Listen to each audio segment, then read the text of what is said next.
തൗബ ചെയ്തവർക്കുള്ളതാണ് ഇബാദത്ത്, ആരാധന. അല്ലാതെ ചുമ്മാ സാദാ സീതാ പോയിട്ടൊന്നും കയ്യും കെട്ടി അള്ളാന്റെ മുന്നിക്ക് വിലക്ക് നേരെ തിരിഞ്ഞു നിന്നുകൊണ്ട് വലിയ പുണ്യമൊന്നുമില്ല.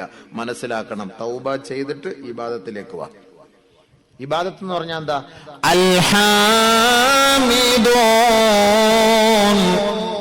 സ്തുതിക്കുക അല്ലാഹുവിനെ. നമസ്കാരം അങ്ങനെയാണല്ലോ, കൈകെട്ടി കഴിഞ്ഞാൽ ഉടനെ എന്താണ്? അൽഹംദുലില്ലാഹി റബ്ബിൽ ആലമീൻ അർറഹ്മാനിർ റഹീം മാലികി യൗമിദ്ദീൻ. അഖില ലോകങ്ങളുടെ രക്ഷിതാവായ തമ്പുരാനെ, നിനക്കാണ് നിഖില സ്തുതി, നിനക്കാണ് അഖില സ്തുതി, നിനക്കാണ് സങ്കീർത്തനങ്ങൾ, നിനക്കാണ് പ്രകീർത്തനങ്ങൾ. അൽഹംദുലില്ലാഹ്. പടച്ചവനെ സ്തുതിക്കുകയാണ്. അത് നമസ്കാരത്തിലൂടെയാണ്.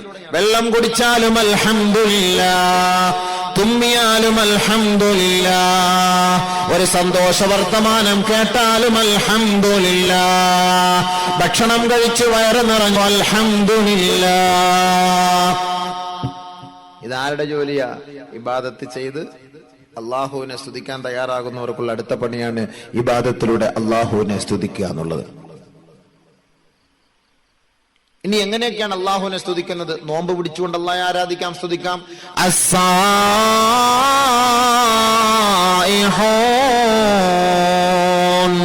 നോമ്പ് പിടിച്ചുകൊണ്ട് അള്ളാഹെ സ്തുതിക്കാം. അത് ഓരോന്നും വിശദീകരിക്കണം, അല്ല ചുമ്മാ ഞാൻ ഇങ്ങനെ ഒരു അർത്ഥം ഇങ്ങനെ പറഞ്ഞു കാണും. അതിലൂടെ സ്തുതിക്കാം. പിന്നെ റുക്കൂ ചെയ്ത് സ്തുതിക്കാം.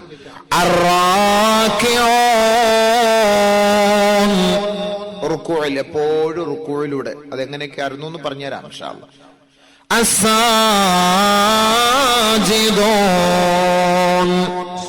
സുജൂദ്.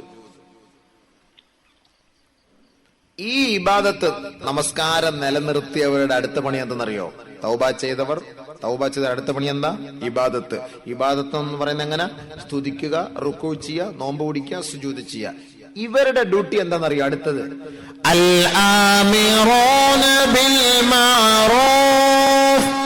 നന്മ ഉപദേശിക്കുക,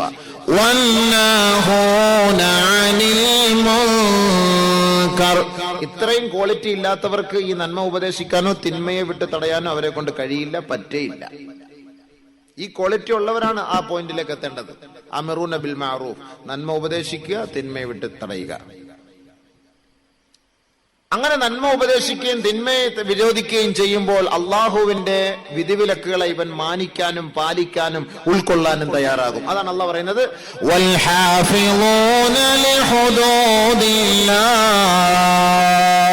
അള്ളാഹുവിന്റെ കൽപ്പനകളെ, അവന്റെ വിധിവിലക്കുകളെ മാനിച്ചുകൊണ്ട് മോഷ്ടിച്ചാൽ അവന്റെ ശിക്ഷ എന്താണ്? വ്യഭിചരിച്ചാൽ അവന്റെ ശിക്ഷ എന്താണ്? കള്ളം പറഞ്ഞാൽ അവന്റെ ശിക്ഷ എന്താണ്? ഖദ്ഫ്, ഒരാളെ ആരോപിച്ചാൽ അവന്റെ ശിക്ഷ എന്താണ്? ഈ വിഷയങ്ങളെ കുറിച്ച് പരിപൂർണമായ നിലയിൽ അവർക്കൊരു ഉത്ബോധനം നൽകുക, അതിനെ പാലിക്കുക. എങ്കിൽ അടുത്ത പടി 10-ാമതായി അള്ളാഹു പറയുന്നു,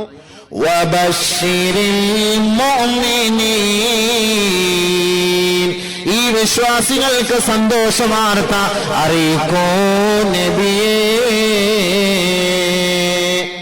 ഇവരാണ് വിശ്വാസികൾ.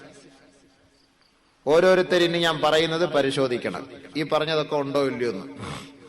ഒന്നാമത്തെ പടി തൗബ, അത്തായിബൂൻ. അത് നമുക്കിപ്പോ പോസ്റ്റ്മോർട്ടം ചെയ്യാം, ബാക്കിയൊക്കെ അവിടെ ഇരിക്കട്ടെ, ഓരോന്നോരോന്ന് പടിപടിയായിട്ട് പോകട്ടെ. തൗബ തൗബ എന്നൊക്കെ പറഞ്ഞാൽ എന്താ? തൗബ എന്നൊക്കെ പറഞ്ഞാൽ ഞാൻ തൗബ ചെയ്യും ഉസ്താദ്, എല്ലാ വർഷവും തൗബ ചെയ്യും, ഞാൻ തൗബ ചെയ്യും എന്ന് പറഞ്ഞിട്ടൊന്നും കാര്യമില്ല. അള്ളാഹു അമലുകളിലേക്ക് കടക്കുന്നതിന് മുമ്പ് ആദ്യ പടിയായി അള്ളാഹു നമ്മളോട് പറഞ്ഞത് അത്തായിബൂൻ, തൗബ ചെയ്യുന്നവർ,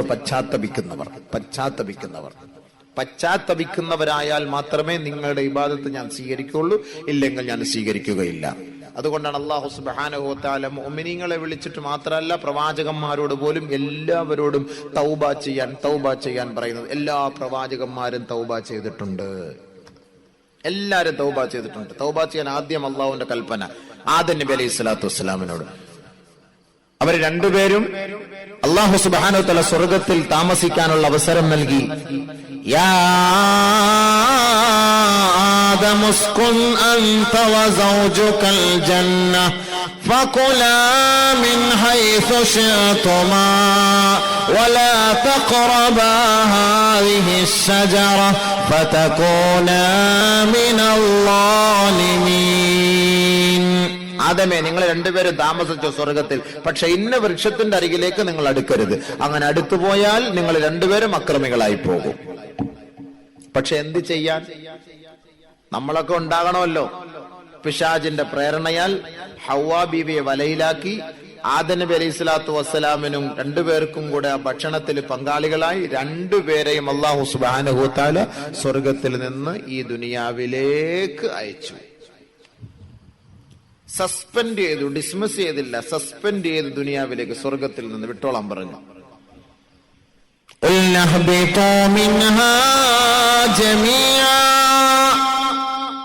فإما يأتينكم مني هدى فمن تبع هداي فلا خوف عليهم ولا هم يحزنون.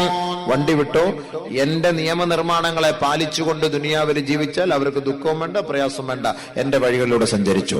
ആദം അലൈഹിസ്സലാത്തു വസ്സലാമിനെയും ബീവി ഹവ്വായെയും അല്ലാഹു ഈ ദുനിയാവിലേക്ക് വിന്യസിച്ചപ്പോൾ ബഹുമാനപ്പെട്ട ആദം നബി അലൈഹിസ്സലാത്തു വസ്സലാമും ബീവി ഹവ്വായും കണ്ടത് അന്ധകാര നിബിഡമായ ഒരു ലോകമായിരുന്നു. ഈ അന്ധകാര നിബിഡമായ ഇരുണ്ട യാമത്തിൽ നിന്നുകൊണ്ട് രണ്ടുപേരും പടച്ച തമ്പുരാനോട് തൗബ ചെയ്യുകയാണ്, പശ്ചാത്തപിക്കുകയാണ്. ഒരു നേരമല്ല, ഒരു വഖ്തല്ല, ഒരു ദിവസമല്ല, ഒരു മാസമല്ല, ഒരു വർഷമല്ല, 100 വർഷത്തോളം രാപകലെന്നില്ലാതെ അവർ അല്ലാഹുവിനോട് പശ്ചാത്തപിച്ചുവത്രേ. ആദമിന്റെ തൗബ, ഹവ്വാ ബീവിയുടെ തൗബ പരിശുദ്ധ ഖുർആനിൽ അല്ലാഹു വ്യക്തമാക്കി തരികയാണ്. റബ്ബനാ വലംനാ أنفسنا وإن لم تغفر لنا وترحمنا لنكونن من الخاسرين. അല്ലാഹു സുബ്ഹാനഹു വ തആല സ്വർഗ്ഗത്തിൽ വെച്ച് ആദം നബിയോട് കൽപ്പിച്ചു, ആദമേ, ഇന്ന വൃക്ഷത്തിന്റെ അരികിലേക്ക് നീ അടുക്കരുത്. അങ്ങനെ അടുത്താൽ ഫതകൂന മിനൽ ളാലിമീൻ, നിങ്ങൾ അക്രമികളായി പോകുമെന്ന് അല്ലാഹു വാണിംഗ് നൽകിയെങ്കിൽ ആ താക്കീദിനെ മാനിക്കാതെ വന്നപ്പോൾ അതേ വാക്കെടുത്തു വെച്ചുകൊണ്ടാണ് ആദമും ഹവ്വയും പടച്ചവനോട് തൗബ ചെയ്തത്. റബ്ബനാ, ഞങ്ങളുടെ രക്ഷിതാവേ, വലംനാ, ഞങ്ങൾ അക്രമം പ്രവർത്തിച്ചു പോയി, അൻഫുസനാ, ഞങ്ങളുടെ സ്വന്തത്തോട് അക്രമം കാട്ടി നാഥാ, വല്ലം തഗ്ഫിർ ലനാ, നീ ഞങ്ങളോട് പുറത്തില്ല എങ്കിൽ, വതർഹംനാ, നീ ഞങ്ങൾക്ക് കരുണ ചെയ്തില്ല എങ്കിൽ, ലനകൂനന്ന മിനൽ ഖാസിരീൻ, ഞങ്ങൾ നഷ്ടപ്പെട്ടവരായി പോകും അല്ലാഹ്. ഒരു ദിവസമല്ല, പല ദിനരാത്രങ്ങളിൽ ബഹുമാനപ്പെട്ട ആദമും ഹവ്വായും അല്ലാഹുവിനോട് തൗബ ചെയ്തുവെങ്കിൽ ഒരു സുപ്രഭാതത്തിൽ അതാ അല്ലാഹു ആ തൗബ സ്വീകരിക്കുകയാണ്. ഫതലഖാ ആദമു മിർ റബ്ബിഹി കലിമാത് ഫതാബ അലൈഹി. അല്ലാഹു സുബ്ഹാനഹു വ തആലയോട് തൗബ ചെയ്തപ്പോൾ, പശ്ചാത്തപിച്ചപ്പോൾ അല്ലാഹു തആല ചില വാക്കുകൾ പറഞ്ഞു കൊടുക്കുകയും ആദം അത് ഏറ്റുപറയുകയും ആദമിന്റെ തൗബയെ അല്ലാഹു സ്വീകരിച്ചുകൊണ്ട് അന്ധകാരത്തെ പരിപൂർണമായി മാറ്റിക്കൊണ്ട് അല്ലാഹുവിന്റെ മഹത്തായ അനുവാദത്തോടെ, അവന്റെ ഓശാരത്തോടെ, അവിടെ അല്ലാഹുവിന്റെ ഫളലോടുകൂടി നല്ല വെളിച്ചം നൽകി അവരെ അല്ലാഹു അനുഗ്രഹിച്ചു അത്രേ. ഉടൻ തന്നെ ആദം അല്ലാഹുവിന് വേണ്ടി 2 റക്അത്ത് സുജൂദ് ചെയ്തു. അപ്പൊ ആദമും തൗബ ചെയ്തു. മനുഷ്യകുലത്തിന്റെ നേതാവ്, മനുഷ്യകുലത്തിന്റെ പിതാവാണ്. പക്ഷെ അവിടെ തൗബ ചെയ്തു. അതാണ് ഇന്ന് നമ്മൾ ചെയ്യുന്ന ദുആ, റബ്ബനാ ലലംന. പക്ഷെ നമ്മളിന്ന് റബ്ബനാ ലലംന അംബുസനാ വൈലം താപനതാണ്. എന്താ അതിന്റെ അർത്ഥം? എത്ര ഗൗരവമായ വിഷയം അത്, എത്ര ഗൗരവ. ആരെങ്കിലും ആത്മാർത്ഥതയോടുകൂടി അല്ലാഹ്, എന്റെ സ്വന്തത്തോട് ഞാൻ അക്രമം ചെയ്തു പോയി, നമ്മളിപ്പോ കരുതുന്നുണ്ടായിരിക്കും അള്ളാഹ് നമ്മുടെ അടുത്ത് തിന്നരുതെന്ന് പറഞ്ഞൊന്നും തിന്നുന്നില്ലല്ലോ, പിന്നെ എന്തിനാ നമ്മൾ ആക്രമണം? നമ്മൾ നമ്മൾ ചെയ്യുന്നത് മൊത്തം അള്ളാഹ് കിട്ടപ്പെടാത്തതാണ്. നമുക്ക് ഓരോന്ന് വേണമെങ്കിൽ പറഞ്ഞു തരാം. ചെയ്യുന്നത്, പ്രവർത്തിക്കുന്നത്, തിന്നുന്നത്, കുടിക്കുന്നത്, ജോലി ചെയ്യണത്, കഷ്ടപ്പെടുന്നത്, അധ്വാനിക്കണത് എല്ലാം ഹറാമിന്റെ അംശങ്ങളുണ്ട്. അതൊക്കെ ഓരോന്ന് വിശദീകരിക്കുമ്പോൾ നമ്മൾ ആ റൂട്ടിലേക്ക് പോകേണ്ടി വരും. നമ്മൾ കിടന്ന് ദുആ ചെയ്യുന്നു സ്വീകരിക്കുന്നില്ല. ഭയങ്കര ദുആ. ഞാനടക്കം നിങ്ങളടക്കം എല്ലാവരും ദുആ ചെയ്യുന്നു, പൊട്ടിക്കരയുന്നു, നിലവിളിക്കുന്നു, ലൈറ്റ് അണച്ചിട്ട് ദുആ ചെയ്യുന്നു, നിന്നിട്ട് ദുആ ചെയ്യുന്നു, തുള്ളിയിട്ട് ദുആ ചെയ്യുന്നു, ചാടി ദുആ ചെയ്യുന്നു, അലറി ദുആ ചെയ്യുന്നു. പക്ഷെ കാര്യങ്ങളൊന്നും നടക്കുന്നില്ല. എന്തേ നടക്കാത്തത്? നിങ്ങളൊന്ന് ആത്മപരിശോധന നടത്തിയിട്ടുണ്ടോ? നിങ്ങൾ ഇത്രയും ദുആ ചെയ്തിട്ട് ദുആ സ്വീകരിക്കാത്തത് എന്താ? പക്ഷെ അള്ളാഹ് സ്വീകരിക്കാതിരിക്കും. അള്ളാഹ് പറഞ്ഞ എന്താ? നിങ്ങൾ എന്നോട് ദുആ ചെയ്ത് ഞാൻ നിങ്ങളെ ദുആ സ്വീകരിക്കാം. وقال ربكم ادعوني استجب لكم. നിങ്ങളുടെ റബ്ബ് പറഞ്ഞിരിക്കുകയാണ്, നിങ്ങൾ എന്നോട് ദുആ ചെയ്യ്, ഞാൻ നിങ്ങൾക്ക് മറുപടി നൽകാം. അള്ളാഹു വഅദ ലംഘിക്കുകയില്ല. അള്ളാഹ് വാക്ക് പാലിക്കുന്നവനാണ്. ആ വാക്കിൽ ഒരു കുറവും അവൻ വരുത്തുകയില്ല. പക്ഷെ എന്തേ നമ്മുടെ കാര്യങ്ങൾ നടക്കാത്തത്? എന്തേ ദുആ സ്വീകരിക്കാത്തത്? ചിന്തിച്ചിട്ടുണ്ടോ നിങ്ങൾ ആരെങ്കിലും? ഒരു ആത്മപരിശോധന നടത്തി. എന്താണ് അസുഖം മാറാത്തത്? പല ഡോക്ടറെയും പോയി കണ്ടല്ലോ, എന്തേ മാറാത്തത്? ചിന്തിക്ക്. നമ്മുടെ ഭാഗത്ത് എന്തോ ഒരു കുഴപ്പമുണ്ട്, അസുഖം മാറാത്തത്. നിന്റെ ചികിത്സയിൽ എവിടെയോ ഒരു ന്യൂനത, ഒരു പാളിച്ച വന്നിട്ടുണ്ട്. നമ്മൾ ചെയ്യുന്ന ഓരോ കാര്യങ്ങളും നമ്മൾ അങ്ങൊന്ന് ആത്മപരിശോധന നടത്തിയാൽ നമുക്കത് കണ്ടെത്താൻ കഴിയും. അങ്ങനെ കണ്ടെത്തുമ്പോൾ ബഹുമാനപ്പെട്ട അനസ് റളിയല്ലാഹു തആല അൻഹു നബിതങ്ങളോട് പറഞ്ഞു, യാ റസൂലല്ലാഹ്, എനിക്ക് വേണ്ടി ഒന്ന് ദുആ ചെയ്യണം. എന്തിനാ ദുആ? എന്റെ ദുആ അല്ലാഹ് സ്വീകരിക്കണം, അതിനു വേണ്ടി അങ്ങൊന്ന് ദുആ ചെയ്യണം. يا رسول قلت لرسول الله صلى الله عليه وسلم أنس رضي الله عنه ريبورت ചെയ്യുന്ന ഹദീസ്, يا رسول الله ادع الله لي أن يجعلني مستجاب الدعوة. നബിയേ, എന്റെ ദുആ ഒന്ന് സ്വീകരിക്കാൻ അങ്ങ് അല്ലാഹുവിനോടൊന്ന് പ്രാർത്ഥിക്കൂ. യാ റസൂലല്ലാഹ്, എനിക്ക് വേണ്ടി ദുആ ചെയ്യണം നബിയെ. അനസ് റളിയല്ലാഹു അൻഹു പറയാ, ഉദ്ഉല്ലാഹ ലി, എനിക്ക് വേണ്ടി അങ്ങ് ദുആ ചെയ്യണം. എന്താണ്? എന്താവശ്യത്തിനാണ്? വീട് വെക്കണം, കടം മാറണം, അസുഖം മാറണം, അതിനൊന്നുമല്ല. പിന്നെന്തിനാ? അയ്യജഅലനി മുസ്തജാബ ദഅവ, എന്റെ ദുആ അല്ലാഹ് സ്വീകരിക്കണം. ഞാൻ എപ്പോ ദുആ ചെയ്താലും ആ ദുആ അല്ലാഹ് സ്വീകരിക്കണം. അങ്ങനെ മുസ്തജാബ ദഅവ ആയ ഒരാളായി മാറണം. അതുകൊണ്ട് അതിനു വേണ്ടി അങ്ങൊന്ന് ദുആ ചെയ്യണം എന്ന് റസൂലുള്ളാഹി തങ്ങളോട് അനസ് റളിയല്ലാഹു അൻഹു പറഞ്ഞു. നമ്മുടെ കൈക്ക് പിടിച്ചപ്പോ എല്ലാരും പറയല്ലോ, ഉസ്താദ് ദുആ ചെയ്യണം ഉസ്താദ്. അപ്പൊ നമ്മളെന്താ പറയാ? ശരി ശരി ഇൻഷാ അല്ലാഹ്. മുസ്ലിയാരുടെ ദുആയുടെ കാര്യം കഷ്ടം. നമ്മുടെ കൈക്ക് പിടിച്ചിട്ടല്ല ദുആ ചെയ്യണേ. ഓ ശരി ചെയ്തേക്കാം. ചെയ്യണേ? ഓ ചെയ്തേക്കാം. എല്ലാരും പറയല്ലോ. നബിതങ്ങളുടെ കൈക്ക് പിടിച്ചിട്ട് അനസ് റളിയല്ലാഹു അൻഹു പറഞ്ഞു, എനിക്ക് വേണ്ടി ദുആ ചെയ്യണം നബി എന്ന് പറഞ്ഞപ്പോ നബി എന്താ മറുപടി നൽകിയത്? ശരി, ഓക്കെ, എന്നാ അനസ് പോയിക്കോ, ഞാൻ ദുആ ചെയ്തോളാം. പറഞ്ഞോ? ഇല്ല. അതാണ് പോയിന്റ്.